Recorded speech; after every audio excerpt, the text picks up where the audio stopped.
नमस्कार दोस्तों। Protest application पर कार्रवाई करते हुए कोर्ट आरोपी व्यक्तियों के विरुद्ध समन कब जारी कर सकती है, किस आधार पर? फ्रेंड्स, पूरी जानकारी मिलेगी आपको आज के इस वीडियो में अंत तक बने रहें। वीडियो पर एक लाइक करके चैनल को सब्सक्राइब करके नोटिफिकेशन बेल को जरूर प्रेस करके रखें, ताकि जो भी वीडियो इस चैनल पर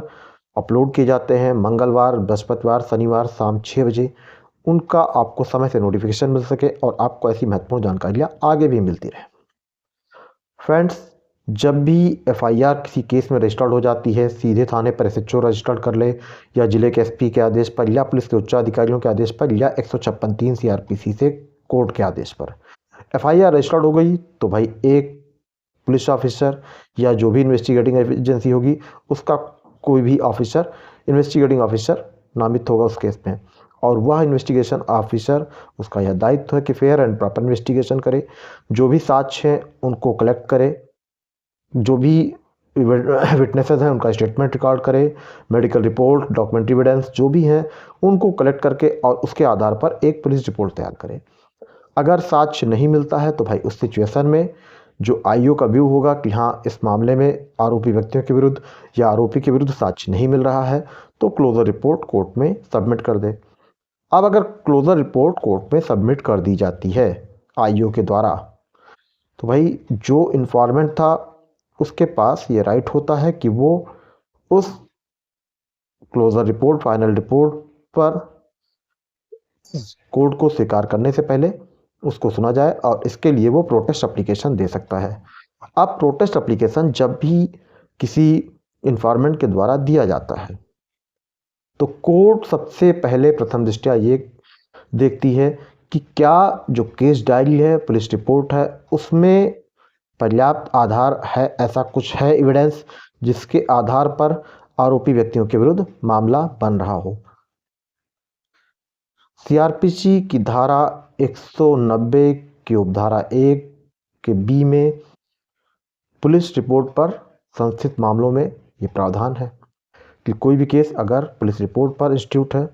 पुलिस रिपोर्ट के ऊपर आधारित है, तो भाई उसमें अगर क्लोजर रिपोर्ट आती है तो कोर्ट संबंधित मामले में जो प्रोटेस्ट एप्लीकेशन है उसके आधार पर केस डायरी का सबसे पहले एग्जामिन करेगी, और अगर केस डायरी में पर्याप्त साक्ष्य मिल रहे हैं तो भाई उस आधार पर जो एक्यूज पर्सन है उनके विरुद्ध कोर्ट समन जारी कर सकती है।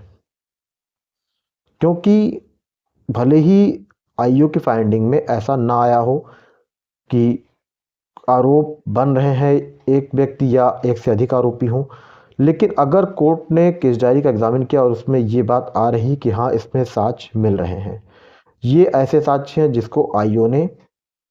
ऑलरेडी नेग्लेक्ट किया, अनदेखा किया,